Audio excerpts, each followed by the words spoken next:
Hi guys, it's Alicia here with my Workbasket. I am back with you today for another Friday flip.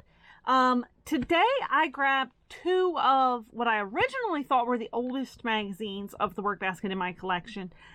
But then I remembered that a recent order probably had a lot more issues from the 40s, and those aren't all like cataloged yet.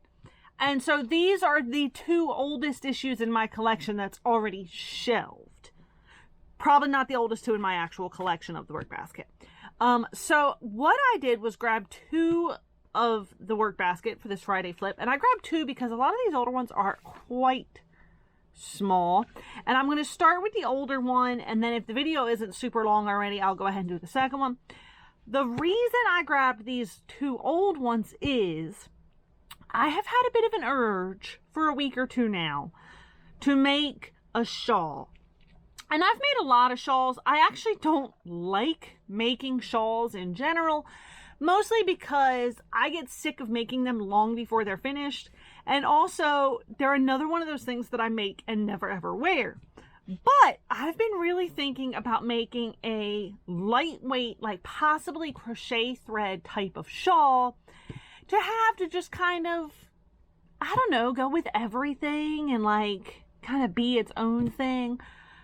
And I'm honestly trying to fight that urge because I know there's a pretty good chance I would quit long before I finished it. But I was like, let's go through some work baskets. And this is something I was going to kind of do in my own personal time. And I was like, hey, I might as well do it for the Friday flip, right? So chances are I won't find a pattern in these two. But this design for a table runner is pretty cute. So that'd make kind of a neat shawl too, especially if it's done by squares and I can expand it. But I was like, let's start, because personally I'm going to be going through the Workbasket anyway. Let's see what the chances are that I get lucky and find a pattern I just absolutely can't live without. Okay, so this is the Workbasket from August of 1949. This was the oldest one on my shelf. And again, I do think I have some older than this in general, but they're not all shelved and cataloged yet. So this one has a super cute bunny blanket on the cover. And here for the Friday flip, what I do is go through a magazine page by page and just chat with you about it. And the idea is that I kind of pretend you're sitting across from me and we're like, hey, look at this crazy thing. So I just kind of go page by page and point out anything, you know, anything interesting, get a bit chatty with you. This is a Gay and Glorious Polka Pretty Ensemble. That is super cute. I love the way it has these huge baggy, I assume they're pockets. Two for the price of one. Dress and topper ensemble. I wonder if those are pockets or just weird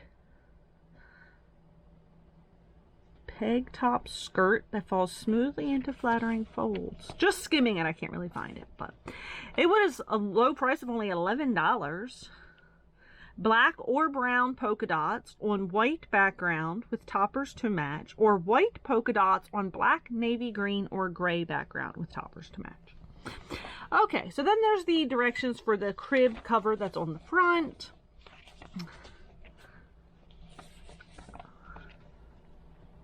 There's always things to make money in these older issues. Embroidery art needle. I think I actually have one very similar to that. I can't say it's the exact one, but oh, that's pretty. It's tatted. Now a tatted shawl would really be asking for trouble, wouldn't it? Like, I'd definitely quit long before it was done, but that is cute. And there's ideas of how you can use it to make things. That is cute though. Olsen Rug Magic. Your old rugs and clothing save you up to half. Free catalog tells you how to ship your materials at our expense to the Olsen factory, where we sterilize, shred, and merge materials of all kinds, reclaim the valuable wool, etc., then bleach, card, spin, dye, and weave into lovely new deep textured, reversible, double luxury broadloom rugs. That's kind of neat. Like, if you could send your old stuff and get a discount on rugs. Two color mittens. These are crochet. It has kind of a neat look where you can tell they go this way. That's a unique way to crochet mittens. That's kind of neat. Some ads here. Thrilling work coloring photos at home. That's definitely a job that came and went. A knitted rug. The picture must be on the next page. Pinking shears, only $3.29. Here is the knitted rug. Really pretty much is like a basic knit pattern. Large bust women. Special design youth bust bra. A pan holder. One thing I love, and so when I first started my website, I actually did a Workbasket magazine every month. I made so many pot holders, pan holders, like every month there were some, and I found myself making them, and I literally have like a drawer full. But I love that there's always these smaller, useful projects. Like, that's a cute one. I still have a drawer full, but yet I find myself wanting to make it. It's the same ad again. A crocheted rooster. That's really neat. I don't know what you necessarily use it for, but that's cute. It says several could be appliqued on front of a dress or sunsuit for a child. So it's just kind of that you can applique it on stuff. And Stitch Master with the magic finger. Attaches to any sewing machine in a jiffy. It's an invisible hemming machine as fast as your machine can sew. So it's essentially a really fancy machine foot. A knitted 3-piece set. Buffet or vanity set. And there's kind of how the pattern looks.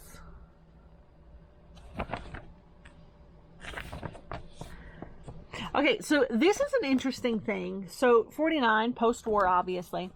And you actually see ads like this for nylon parachutes, white heavy nylon or pure silk parachutes for blouses, slips, etc. Brand new, 65 square yards of material and 3,000 feet of nylon crochet cord. $14.95 plus $1 for postage and handling. So in these really older issues, you'll actually see things like that where it's like clearly war surplus, and they're like, well, what are we going to do with this stuff now? And if you kind of follow craft history, you can see some really neat projects made out of things like that, including like wedding gowns and just all kinds of I've seen one where it was thread that was clearly kind of war surplus, cotton. I mean, just so much. So that's kind of one of the neat things that I like to see in some of these older magazines. And I've had, just recently, someone asked, they posted a set of doilies that they had gotten that their like great grandmother had done right around this time period. And so I was able to post that, you know, you could buy war surplus of nylon and stuff, and like kind of advise them on how to wash it. Oh. Okay, so prior to the Flowbee, there was a comb with a built-in razor blade. I just can't picture how on earth that would cut, like, evenly. Yeah, here's a lace edging in crochet. A thing on pottery and ceramics continued from the June issue. Embed real flowers in new magic plastic. Aunt Ellen's Club Notes. So these are fun. Some of the really old issues of the Workbasket include Aunt Ellen's Club Notes, and these were ideas of things you could do in essentially any ladies' club. So whether it be a craft club or whatever, they kind of talk about different things that you can do for roll call, games to play, just all kinds of... Here they talk about how you could do a program suggestion on glove making with your ladies' club. And they talk about details and stitching types and recreational hour, refreshment hour. So yeah, it's just all kind of different ideas of what you could do with your women's club, which I don't want to go off on a tangent. I often do, but I feel that we as a society are really missing out on the large amount of clubs and social events that used to exist. And even before COVID, this was kind of a factor that I could talk on. But it was like, when you look back in history, people were never as solitary as we are now. Like, there were bowling leagues, and there were quilt circles, and craft groups, and bridge clubs, and just we as a society have gotten so much more into ourselves. And yeah, like, it's a whole thing. I'll leave it there, but here's a rickrack doily. Oh,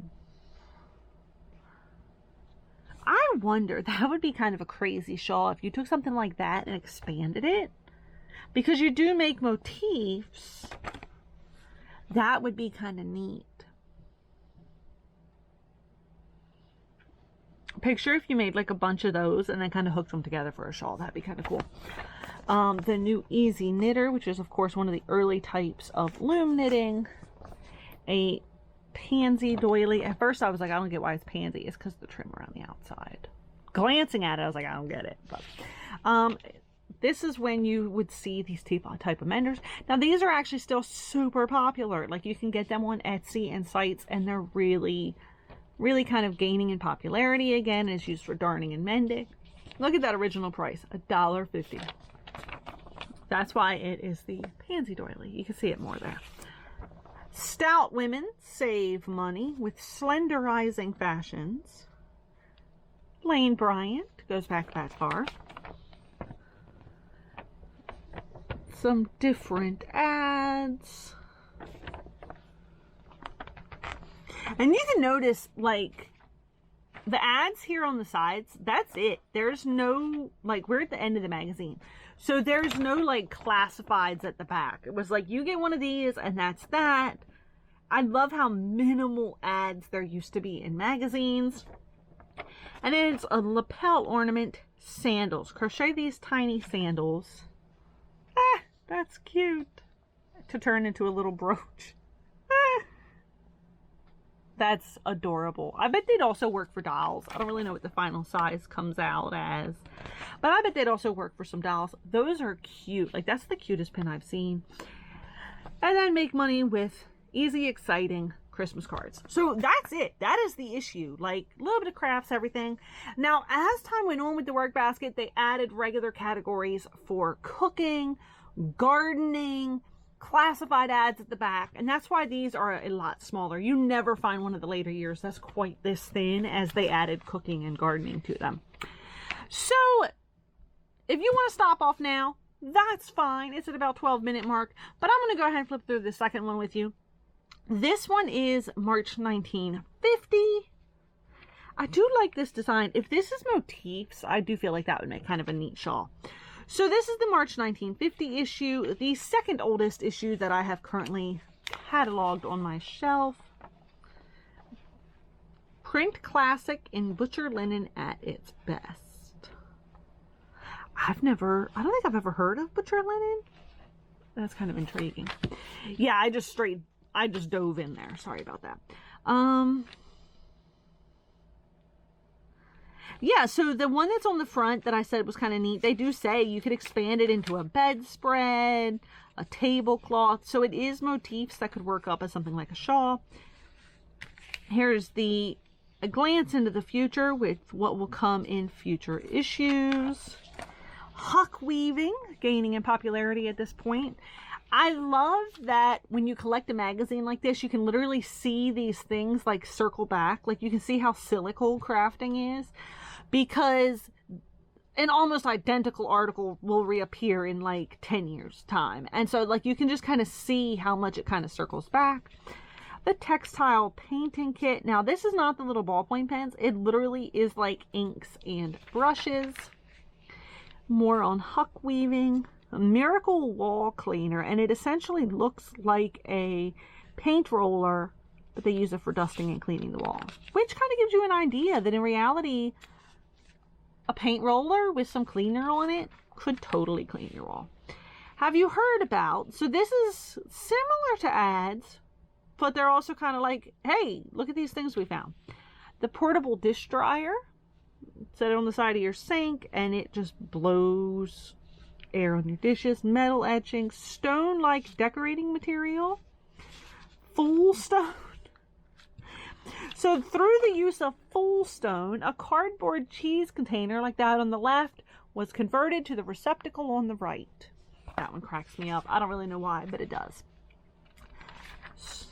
A round table doily with kind of a wheat leaf design. That one's pretty.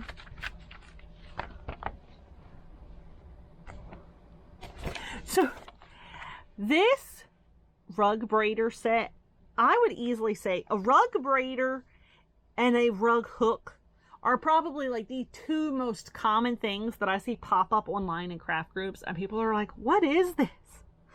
Recently I saw somebody post a rug braider and people were trying to say it was like for decorating cakes. It was, and like, no, it's just a rug braider. So rug braiders are one of the things that constantly pop up. Probably the most asked like mystery item is rug braiders. I have a couple of sets, not that I've ever actually used them. And then there's a hook rug maker. Anyone can have plenty of hot water quick. This is the type of thing, I just find this terrifying. It feels so absolutely unsafe to me. You place the Boil Quick portable electric water heater in a receptacle, plug in the nearest socket, eureka! In a few minutes, hot water and electrocution. That's how I feel. So they advertise these, and like, I just find it so terrifying. Everything about that I find terrifying, and I really wonder, like, how safe was it? How safe was it really to just drop this electric thing in your bucket of water, bathtub of water, pot of water? Hearing aid ad.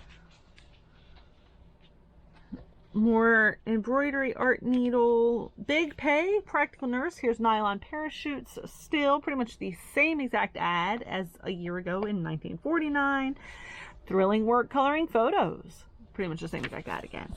Raise rabbits for meat, fur, and wool. I find it interesting that they're still advertising raising rabbits after the war, because raising rabbits was a really big thing during the war. So you'd think at this point most people would know about it, but maybe it's far enough past the war that some people are like, hey, I forgot all about that. I don't really know. Honestly, I probably, like, my brain is not a like dates thing. I don't entirely remember when World War II ended, now that I'm saying this. So yeah, maybe that whole thing was me being an idiot, but it was very popular during the war. So my brain is not a date kind of brain. I can barely tell you what this year is. Tatted dress ornament with these interesting flowers. I pretty much know the war was in like the 40s, but wasn't it like the earlier 40s? Anyway, I know that raising rabbits was also popular during the war, so maybe my information about timing is very like off. I'm not sure. Baby shoes, preserved and personalized. I'm very deaf, but I hear everything with my new Zenith miniature hearing aid.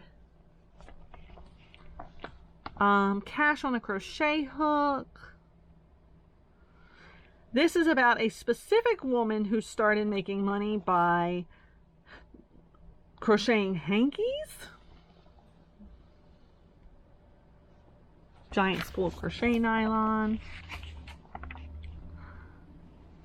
Now I kind of feel like a giblet for not knowing like when the war was over. Like, I know I should know and I don't know, and honestly that's just not how my brain works. Like, I can tell you interesting things like parachutes being sold after the war, but when was the war over? I don't know. So Women Who Make Sense must have started to pop up around this time, and Women Who Make Sense continued through the end of my Workbasket as far as I know. And it was always quick little ideas of how to make money. So here's one on growing guineas. Yes, the bird. Decorated potted cactuses. This lady apparently makes and sells slippers. So Women Who Make Sense is always things of like making money selling stuff. The interesting thing is to see, just the other day my aunt was doing a quick visit and she opened one of my work baskets and they had a lady doing tatted bookmarks and she was selling them for like 50 cents. So it's really interesting to see how money kind of changes over time based entirely on how people were selling handmade items and what they were selling them at. Here's the metal baby shoes again, advertising that you can make money by starting a business doing that. Here's more of the club notes. Oh, interesting. Hear rings.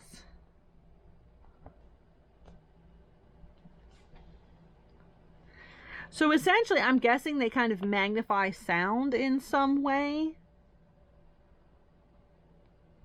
That's really interesting. It's an earring that somehow magnifies sound for you. I won't go into too much detail about the club notes because I just chatted about it a few minutes ago. And they're also adding with the cooks. With the cooks is another category that keeps going for many, many years through the magazine. With the cooks tends to be specific kind of simple down-home recipes. Southern upside down dinner. Interesting.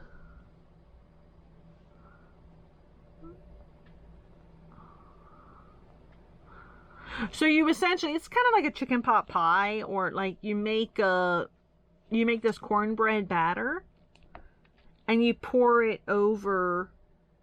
Oh, interesting. So you put like the chicken or something. It's kind of like an upside down chicken pot pie. Lima bean sausages. Oh, interesting. Okay, so these lima bean sausages are literally lima beans mashed and then fried like a sausage. That one's a bit interesting.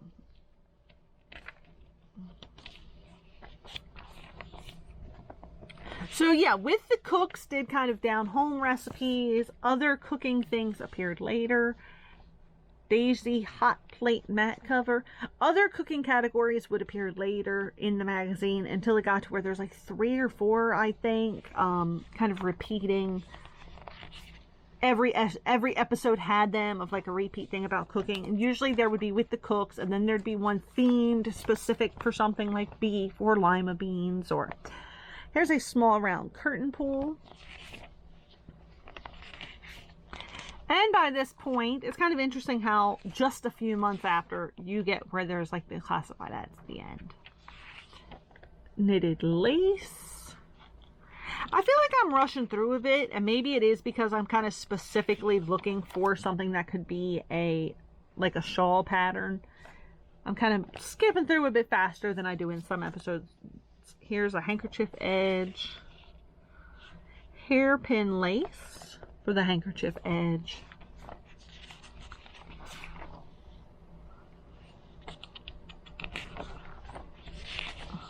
St. Pat's Colleen. Each doll can be embroidered, appliqued, stenciled, or hand painted, or white or pastel blocks from 9 to 12 inches or more.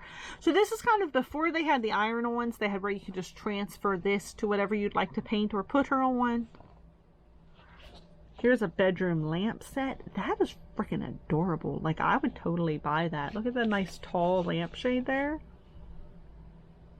Yeah, that's cute. Like, if I saw that and it was affordable, I'd still buy that. That's cute. I like the way it doesn't have like the classic lamp shape at all. It's just kind of this tower with a light bulb in it. Am I missing a page? No. Okay, so I skipped over lounging slippers because I turned the page and saw this, and I was like, where did that come from? So it had this pattern for lounging slippers. Also, Jenny June China dolls. One of the most recreated, even to this day, in doll groups. These pop up and people will be like, can you date my doll? And it's, unless you have very specific mold information, it's almost impossible, because they've just been recreated like forever. It's kind of interesting though, like some people who are into this mold can really look at it and tell exactly what year and what model and what make number and all that kind of stuff. But I gotta say, so people in doll groups impress me because they're like, oh, those eyebrows are like, and they really impress me with how much they can tell this exact mold from different years. But hang on just a second.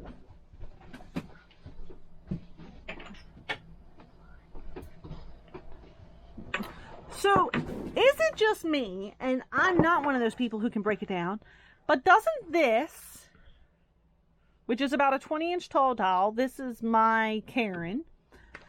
Doesn't that look very much, from what you can tell in that picture, like that exact mold of doll? I'm not one of those people who can break it down by exact amount of hair curl and hair thickness, but to me, those are a lot alike. Now, interestingly enough, I don't think mine is as old as this, but that's kind of neat. And she did come in 20-inch. So, all right, we are almost done this issue, which means we are almost done this episode. Basket of books was a category where they would suggest different books. This one includes braiding and knotting for amateurs, 1001 designs for hand decorating. They're starting to get into some of that gardening with just some ads for flowers. Bashful bunny lights up when you tickle his tummy. I wonder if that was cute or if it was like creepy. Sometimes with these older things you really don't know. Gorgeous dresses for you without paying a cent. This would be where you are essentially helping them sell and in exchange are earning your own for free.